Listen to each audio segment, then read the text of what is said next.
আসসালামু আলাইকুম everyone, welcome back to my channel Lipa's kitchen. আজকে আমি আপনাদের ছোলা ভাজা দেখাবো। আর এর জন্য আমি ছোলাকে লবণ হলুদ দিয়ে পানি দিয়ে কিছু সময় ভিজিয়ে রেখেছি।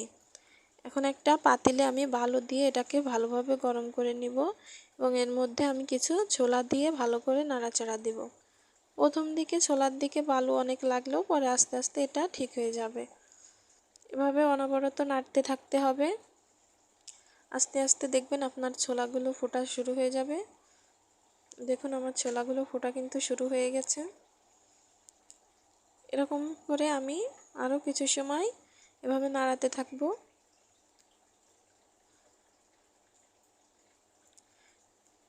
দেখুন আমার ছোলা সবগুলোই কিন্তু ফেটে গিয়েছে।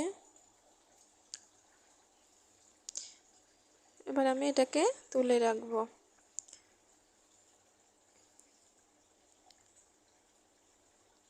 আমি আরও কিছু ছোলা আপনাদের দিয়ে দেখাচ্ছি। এভাবে কিন্তু আপনারা 2 মিনিটেই বাসায় এরকম ছোলা ভাজা বানিয়ে নিতে পারবেন। এবার আমি একটা চালুনি নিয়ে এটা একটা কাপড় দিয়ে এরকমভাবে ডলা দিব যাতে করে এর ভিতরে কোনো বালু না থাকে। ব্যাস রেডি হয়ে গেল। আশা করি রেসিপিটি ভালো লেগেছে। ভালো লাগলে আমার চ্যানেলটা সাবস্ক্রাইব করবেন। ধন্যবাদ। আসসালামু আলাইকুম।